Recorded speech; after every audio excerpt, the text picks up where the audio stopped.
Good morning. Morning. Help me with the affirmation, please. At the top of that page, I hope you have a little program. Together, in one spirit, we see God everywhere, in everyone, and in everything. Well, well. Very. There we go. That's probably better for them. They're out there. I can't tell how many right now. Oh, so let me start. Let me start with this. I wrote a poem concerning the topic. The topic this morning is not is non-attachment, not disconnection. Okay, so the poem is ego desire. Ego desire fights me for sanity, wants to own, to grasp, and hold that which cannot be taken, but only given. A moment of clarity shines away the fear, revealing the pure heart's desire for oneness. So the dog reminded me of the story. We've been working on this mindfulness idea and this practice of mindfulness, and it's something that I've been trying to practice for many years, and I'm successful to a degree, and then it seems to slip away. But I remember a particular morning. It was not quite as cold as this, but it was a winter morning, and I got up early. We still had the telephone company, so I was working, but I got up early and I loaded the dog in the car, and we went out to Rock Cut, and the dog and I, Bodhi, the Bodhisattva dog, and I started running the trails. And I remember being so much in the moment, hearing the snow crunch underfoot and the breath streaming behind me, and running those trails out at Rock Cut, and they twist and turn, and you can't see what's coming up, and we're just moving I'm actually feeling somewhat like an athlete, and we're moving through the trail, and we come around a corner, and there's 3 deer standing in the middle of the trail right in front of us, and time stops. Bodhi stops. You can see him tense. The deer stop, and they're tense. And suddenly everything starts flying. The deers fly off in all different directions. The dog goes. He has no chance whatsoever of catching a deer. But this moment, this crystal moment of clarity, of being, it was really awesome being in that moment. And the rest of the run was fantastic. I was able to keep myself in that moment. Got him back in the car, went home. As I'm getting ready, I put some music on, and I put an old Duke Ellington record on, and Johnny Hodges comes on and begins to play this alto saxophone. And again, I'm caught in the moment. And the tears just begin to stream down my face. It is so beautiful. The only thing I can tell you is that I cried. I can't even put it into words what was happening. I was there. This solo was recorded in 1947, but I was there in that moment. And went ahead, and I got dressed for work, and I went in, and I pulled into the parking lot, and I did the lesson that one of the ladies at church told me to do when you were feeling like you didn't want to be at work, and that was love the building first. Love the building as you're walking up to it. And when you walk in, every person you see, love them. Don't tell them, just love them. And be in that moment. And the whole day, the whole morning went in that way, where I was present with people, and just the best way to be at work. The best way to be at work, to be paying attention to what's going on, try to be of service to those around you. And then I went to a noon meeting. And at the noon meeting, there was a guy there who shared about being upset because he got upset and started crying.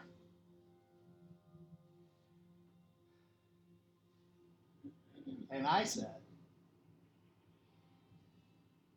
when it's time to cry, it's time to cry. And this is really the point of being absolutely in the moment and being mindful. As the feelings and thoughts come, we stay with them. As the experiences unfold from us, we stay with them. We don't try to avoid them. We don't try to press them down. We don't try to speed them up or slow them down. We just stay in the present moment. And thereby, we actually live life. We're not just out there ruminating about the past, projecting on the future. We're in the moment. And this is what the lesson is about today. So let's get quiet and do this meditation. Just relax right where you're at.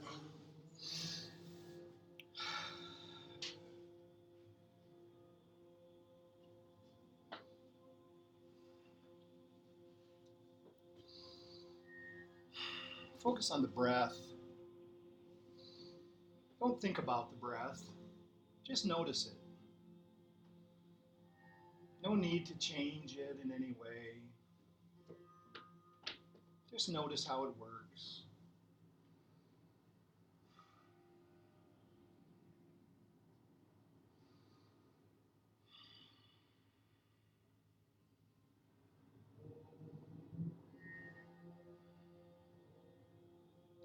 But as you breathe in, you're filled.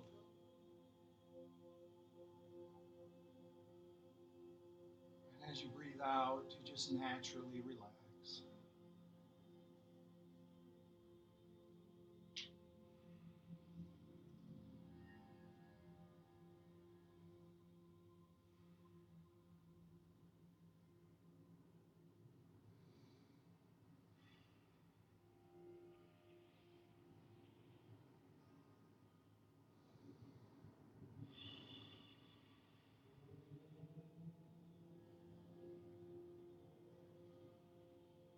Say to yourself, I am flowing. I'm flowing.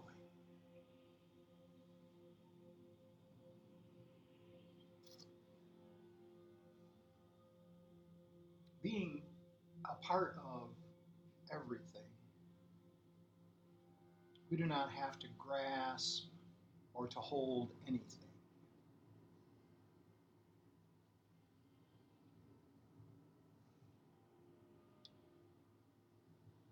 Practicing this generous way of life, many things will come and go.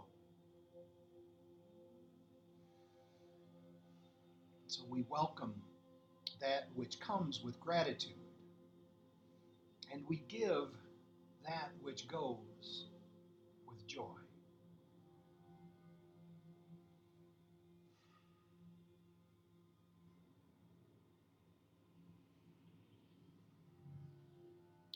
Picture a great river flowing with grace and power. And you see that as it flows, it gathers to itself the rain and the other various things that fall into it. Life is born and flourishes in it.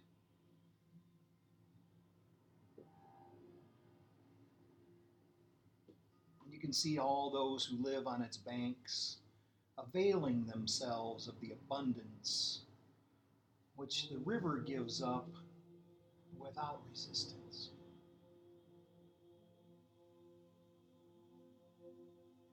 And it flows. And it flows, and eventually it spills out into the sea, joyously becoming one with the greater body. How like you, how like us, flowing into the greater body of creation. But it is not gone, like we are not gone. It has not disappeared into the ocean. For far back upstream, it continues, fed by brooks and springs and rains. It flows. And so it is with us. We flow. And we gently give that which is with us and within us as we continue to flow toward the sea, which is both our Alpha and Omega.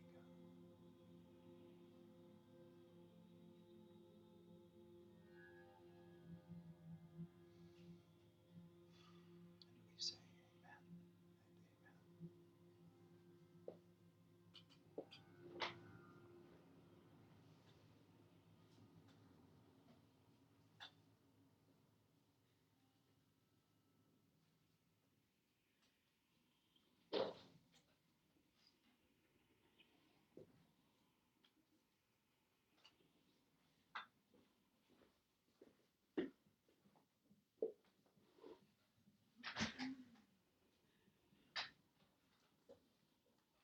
That was a good one.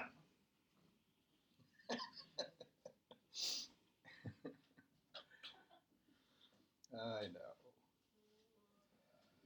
So there was a girl at a meeting I was at a few weeks ago in Seattle, and we were talking about this idea of being connected to a power greater than ourselves.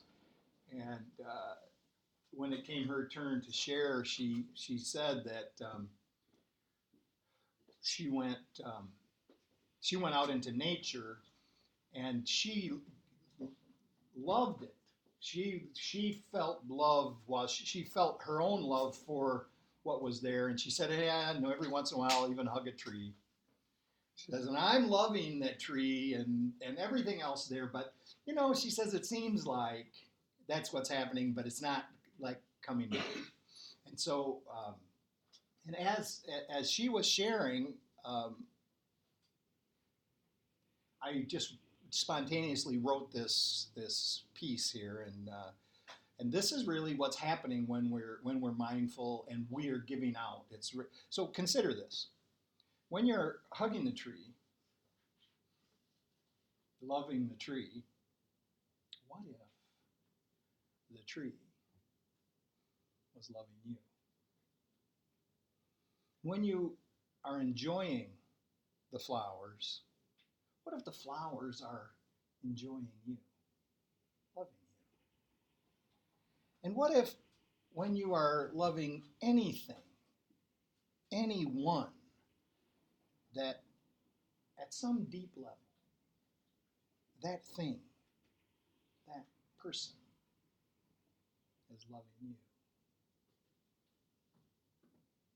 So it is. So it is. Amen. That's what's happening. That's what's really happening. And when we get out of the moment, when we're not mindful, we miss all of that. We actually can very easily get into the mindset that we're just giving and nothing else is giving back to us. We can get into the mindset that we're actually afraid to give because if we do, we will be depleted. But what's really happening, and there's this beautiful lesson in Course in Miracles that has you focused during the day about that every time you go wherever you go, just know already that everything there is loving you. That every person there is loving you. You know that first. Know what's going, and it makes going into meetings a lot easier. It makes going into business meetings a lot, meetings that you might think were not going to go well. It makes it go a lot better if you think that the people in there are already loving you, even though they're scowling when you walk in. But no, but it actually works though, and I've done it many times. That you, when you walk in with that attitude in mind, it changes something inside you, which cannot help but affect the other people in the room. It's disarming. It's what the Shambhala warriors did. What the Shambhala warriors are these mythical warriors who never fought at all. That the legend goes that what they would do is in the darkness they would sneak into their enemy's camp and they would steal all the weapons and then go away. Just think about it. So non-attachment, to be flowing, to be flowing, to be in the moment, and just to be, and it gives me this sense of everything's okay. I can just move through the day, just move through these moments, one moment at a time, one experience at a time, to realize that I don't have to be worried about holding. A particularly happy moment comes, and I think, oh, if I could just hold on to this and just keep this feeling. Well, the feeling turns bad when we try to do that. It won't stay. It has to go. It has to come and go. And the same with any suffering that we might have.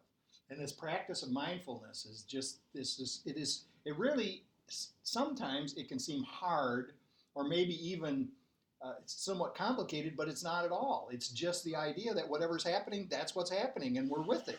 We just stay with it. We don't try to change what's happening. We just notice it. And it's so interesting, as I've stepped up my practice quite a bit since we started doing this series, that when I have a pain, either of the heart or emotional pain or of the body, if I put my attention on it and just focus and just look at it and feel it for what it is, it dissipates. It changes. This is what we said a couple of weeks ago, that when you decide to be intimate with pain, it either changes or goes away. So this is the idea. To be part of everything, we do not have to grasp or to hold on to anything, because it's actually all us anyway. So it seems to have gone on for a moment, but really, it is still part of us. It may return to consciousness, it may not. So, but this is a way to live in generosity, which shows itself to be a very practical way of life. Because when we're generous, when we're in the flow, good flows to us. Now, I'm not trying to be Pollyanna about it, because yes, we still have painful experiences. Things still happen. Unfortunate occurrences. Cause and effect is in operation. So sometimes things happen. But when we stay with it, thinking about this idea of being generous and giving to it, then it changes. So this picture of the river that we did in the meditation, I mean, there's a number of ways to think about it. You can think about that the river is just a symbol for life. You can think about it as the river is a symbol of you or of us, and that it just continues to flow. It continues to flow and it continues to be fed. Now, unfortunately, sometimes things interfere with that in the real physical world. So, but eventually, this river spills into the sea. But you notice that when it does so, that the river's not empty. The river is still flowing all the way back upstream. And this is this symbol for this continuation of life. That we've had some tragic occurrences in the past year, and everybody has them. And but we remember that when we lose something, that in spirit, it just seems as if we've lost it in the physical, but in spirit, nothing is lost. And we remember that every body dies, and Seneca said to Marcus Aurelius, he told him, he says, consider that you're already dead. Consider that you are already dead, because everybody dies.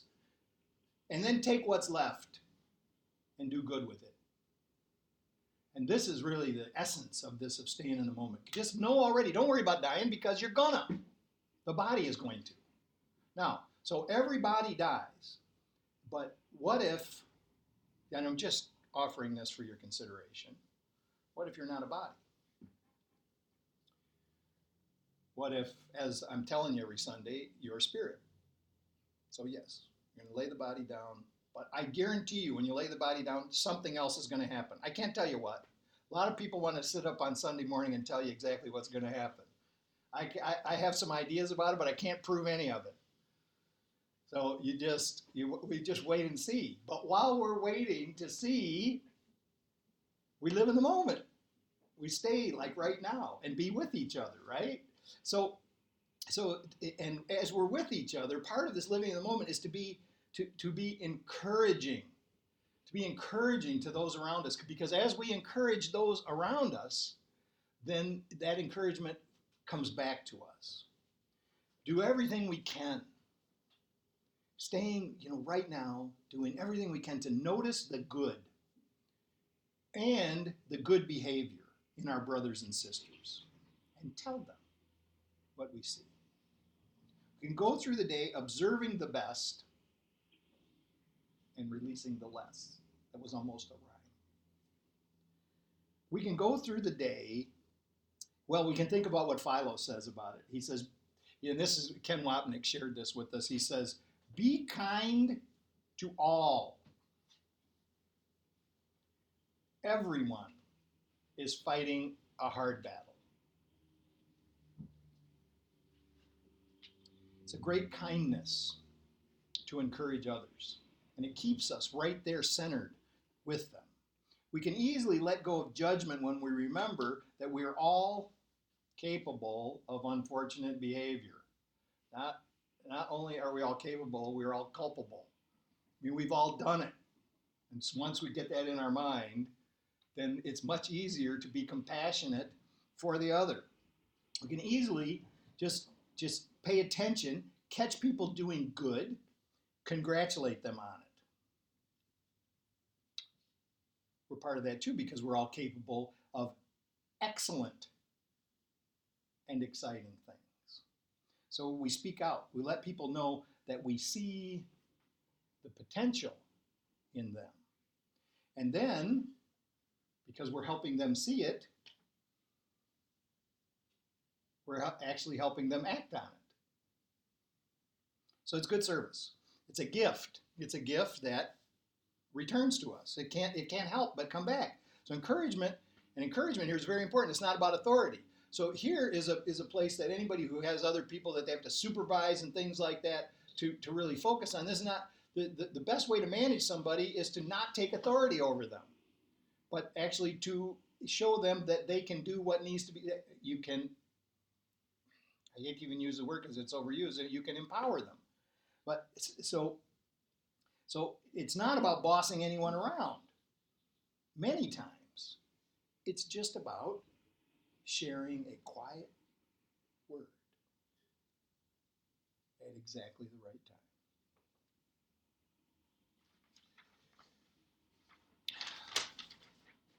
So in the moment, we are being an example of how to do it. It's so, when the mind strays back to the past, it distorts the view of the present, because the past then becomes a filter, and we're seeing what's happening in the moment based on some occurrence that happened in the past, and and the brain is scrambling around trying to find out what connects to what, and this is probably going to turn out like this happened, and he did that before. I'm sure he's just about to do something like that again.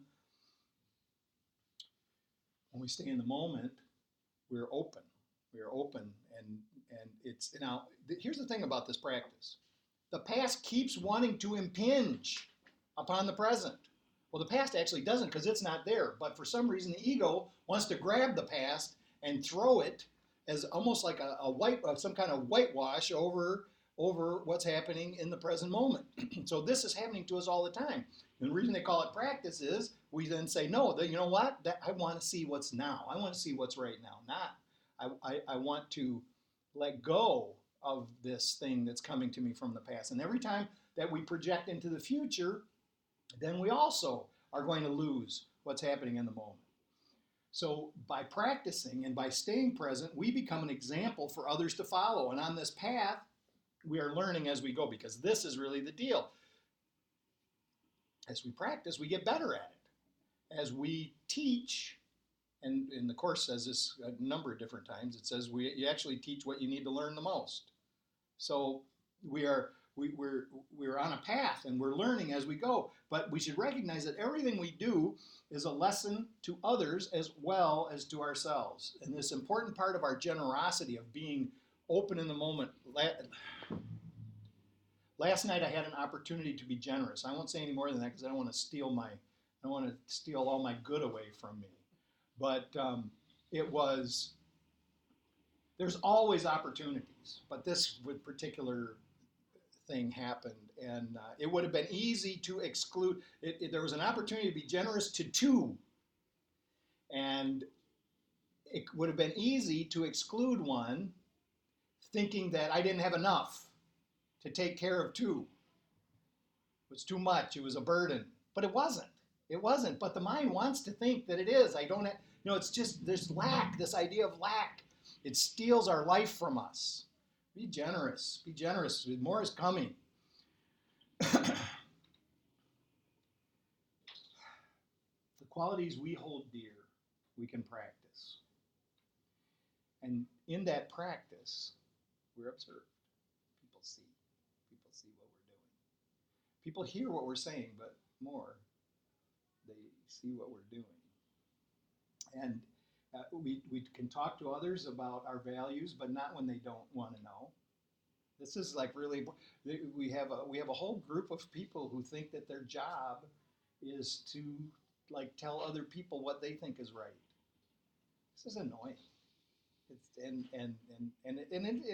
It's not helpful. I mean, the only thing it does is it gets the anger going, gets the fear going. These people aren't acting the way we think that they should act, so therefore they are the alien others. And it sets up a conflict, and we see it in the political process very prominently. It's a total distraction from what's really going on.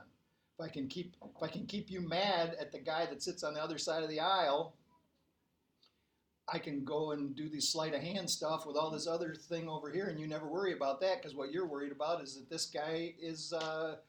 guy's got a husband instead of a wife, right? I get you upset about that. I get you all worked up over their lifestyle, rather than that we've got graft and corruption that's probably taken up about half of the money that we're sending off. I don't know. I mean, it's just, let's focus on what's important. So we set examples in our actions, rather than just telling people what's right and wrong. We just be a certain way. And you know what? The way we are, sometimes that's attractive to people, sometimes it's not attractive to people. Well, those that it's attractive to, they can go with it. Those that it's not attractive to, they can leave it. We set an example of responsible sexuality. That means, listen, just let me say this. I haven't said this for a couple of months. Sex is good. Okay, now I've said it.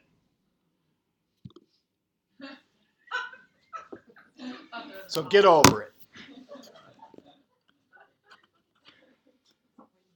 I think that people are going, wait a minute, you shut off. Sorry. Got them all in a tizzy now. They may not even have heard that. There, we're back. We're back. It bears repeating. Sex is good.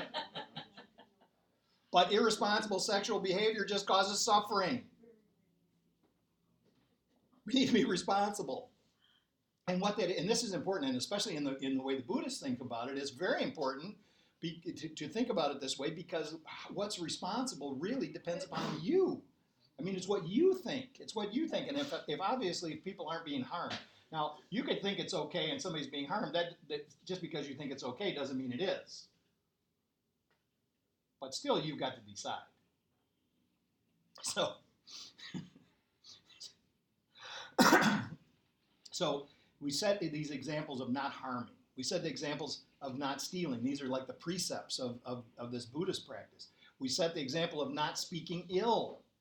And this is, sometimes it's so difficult. We'll start out, and it seems like we start so innocently that we are having a conversation, and all of a sudden we mention another person, and then this whole stream of bad things that they're doing comes out, in our opinion, right? There it is. They go, oh, I'm not gossiping. I'm just trying to help you understand, right? We practice calm. This is a quality that exhibits the peace that is in our hearts.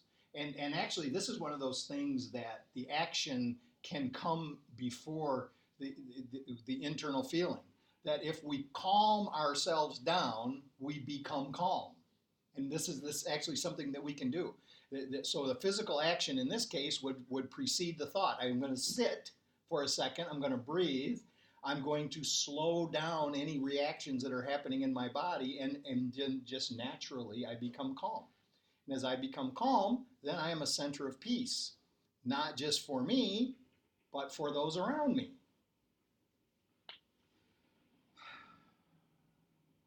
No need to get in an uproar. We can return to quietness, and this is like this again, practice. Return to quietness anytime I wish. So yes, I just had an outburst. Not just now, but maybe one's coming. I could have an outburst. I could say something unfortunate. I could get upset in a moment, and I could say something hurtful to someone else. As soon as I notice that that's what I've done, it's time to return to calm, take responsibility for what just happened.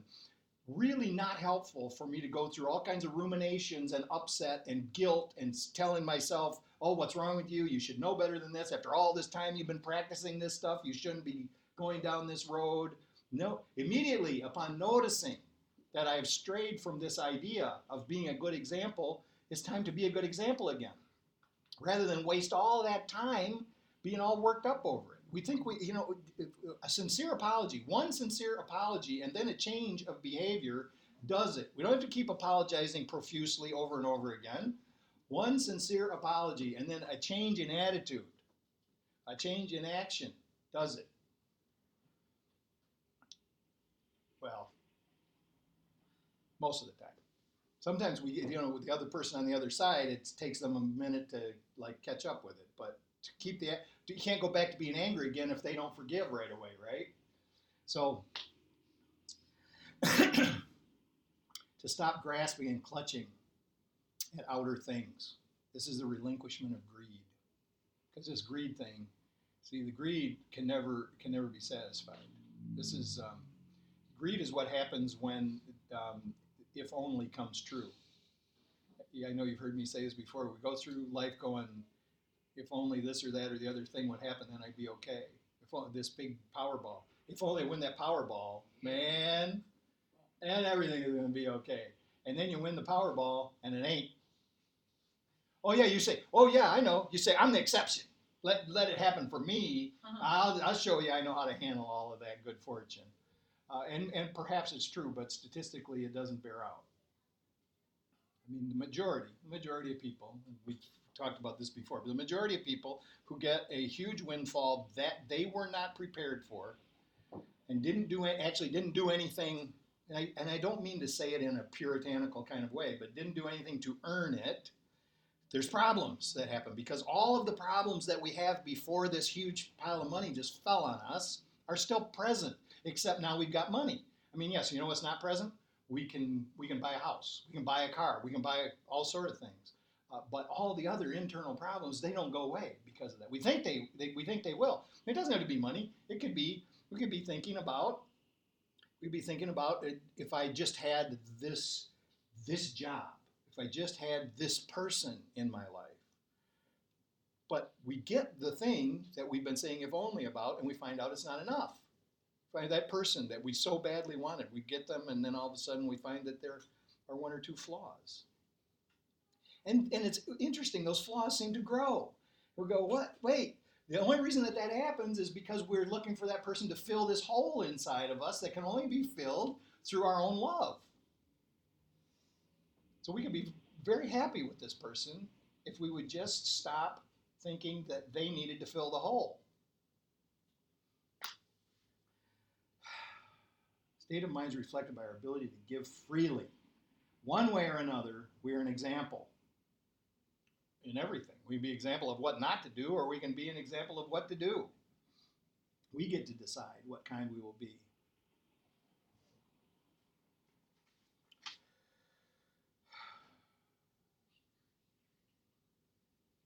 Well, I'm going to finish with this. I'm mindful of my words. As we go through the practice of changing beliefs, it changes our thoughts. As we change our belief system, see, the reason that we get out of the moment and into the past and projecting into the future is we have certain beliefs of a lack, of a nature that we think the nature of the universe is lack. So we have these beliefs that we're not enough, we're not adequate, we don't deserve. We have a belief that if we give, we're going to lose. We have a belief that that in general the world is a dangerous place, and that leads to thoughts that, well, Charles Fillmore said many years ago, thoughts held in mind produce after their kind. And so when a belief system is just a group of thoughts, and when we hold them in our mind, they produce thoughts that are like the belief system. They show us evidence that all of those things, all those negative things that we thought about ourselves and others and the world are true. They just continue to show us those evidence. But we change our beliefs by staying in the moment and seeing what's real. We actually examine it, and we find out that if we're right now focused, it isn't what we thought it was. It's something else. It's not only is it something else, but it's changing. This is very interesting. We're in an experience of constant change. This is the world. The world is this experience of constant change. It's going on all the time. Now there's the other side of it is reality. So there's a reality of the world, and then there's the ultimate reality. The reality of the world is constant change. So the self that we continue to reference in our ego is not even real. It's just a group of experiences that are constantly changing. So this self that we're trying to protect and that we're trying to make, that we're trying to get what that self needs isn't even a real entity. We are part of a larger organism. So in the world, there's this continuous change in the larger organism. But in the ultimate reality, which some people call the kingdom of heaven, the Hindus and the Buddhists would call it a state of pure non-duality. Pure non-duality means there's not me and you. It's just one thing. It's just one, and that's all there is.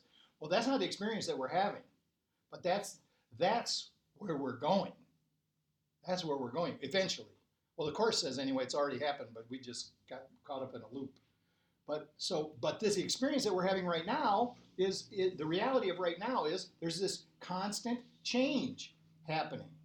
And so I look at it like this, that we're trying to change our consciousness. If we're practicing, we're trying to change our consciousness to the point where we can, well, here, I'll just use the Course language. Change our consciousness to the point where we get to the foot of the bridge where God, where creation takes the final step and gathers us back into that state of total non-duality. But our consciousness has to change to the point where we can actually accept that. Or what the Course says about it is be very freaky. If all of a sudden he just abruptly gathered us back. Or she. I like the she better. Every time in racquetball today that there was an argument, and then the point changed, and the next point the person got, they would point up like it was God having some divine intervention. When they do that, and they just keep doing it, and I keep telling them, stop doing that. She doesn't care. So that's actually the truth, that the divine, the ultimate reality, has no concern whatsoever for this world of change. It's not even, it's just an illusion to that divine reality. But it's our illusion, it's our experience to move through. So I'm thinking about speaking and the way that we talk. We change our beliefs by changing our thoughts, and we want to be careful about the words that we speak. You think about the throat chakra as being the power center, that our words have power. And where they really have power, they do have power with others, but where they really have power is with ourselves. When we speak these words, they sink into the subconscious, and it doesn't know the difference between a truth or a lie. It just takes it. It just takes it and does something with it. So when our words are negative, generally speaking, it gives us negative experiences back because it thinks that's what we're looking for. So these words have a way of manifesting themselves into the world, and we would do well to ask ourselves what it means to speak with purity. Pure words are like pure thoughts that are not contaminated by fear or anger or any other self-centered pollutant. So while we may still have some impure beliefs and thoughts, we do not have to let them spill out of our mouth. We have like this little buffer. We can stop for a second. This is what the mindfulness really gives us. It gives us a moment to examine how we're feeling and not react. It gives us a moment to before we say the hurtful thing, before we act in that unfortunate way. So uplifting words of encouragement, calming words of peace, kind words of love. These are pure, and we can decide for them. Yet it is a practice, and sometimes it's a forced practice. Sometimes it's like you may not even mean the word when it comes out of your mouth, but I guarantee it's better to say that and not fully believe it and just kind of let it sink in than say the alternative.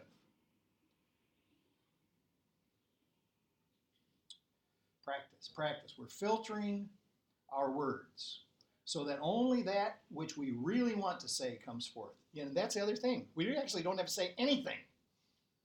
We can just be quiet. Just observe. We can see that most of the time we really do have a choice before we speak. So today we take a moment to consider what we want to present to those around us. So what will our words be? Will the words be nothing but news of ill report? Or will we speak joy, happiness, gratitude, and love? Stay in the moment. Stay in the moment, and you get to choose. That's enough.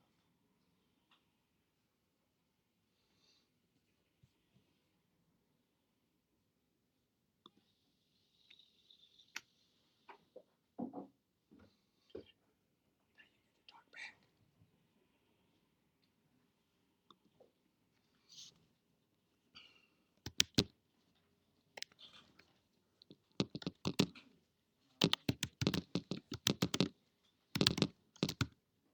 No.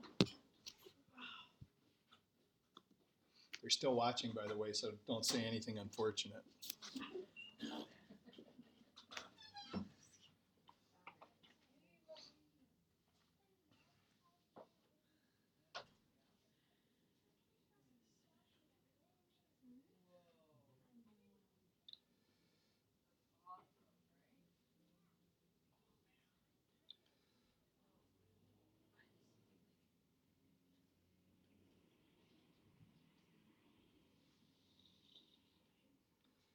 I'm going to read you another poem that I wrote. I don't know what yet.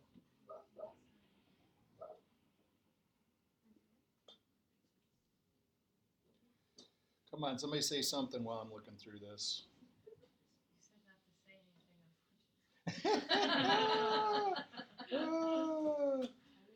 say anything. There we go.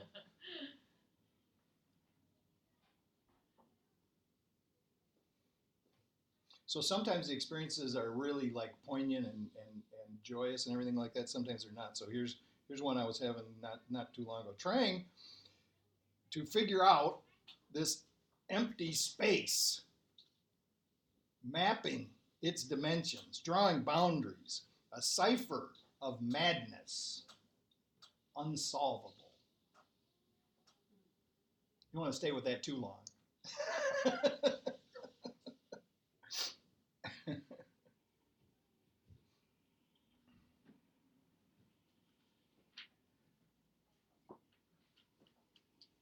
So here's a one Sufi. We'll do one Sufi poem that I'm trying to emulate the Sufis.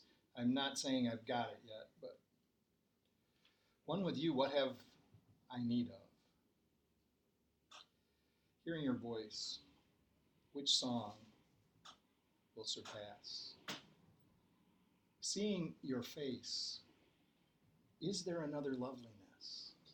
Feeling your touch, is that not all sensation? Catching your fragrance, does another flower tempt? Tasting your kiss, is there a sweeter dish? Now I could have been talking about God, or I could have been talking about something else. You decide.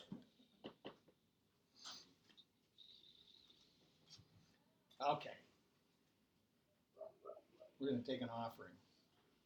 This is where it gets like real church.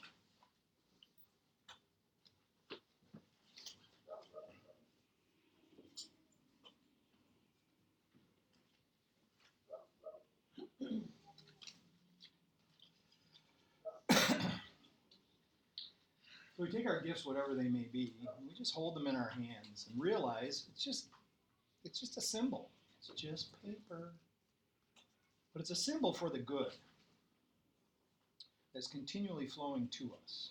And right now, we're just allowing it to flow through us in perfect confidence that it returns to us, multiplied, blessing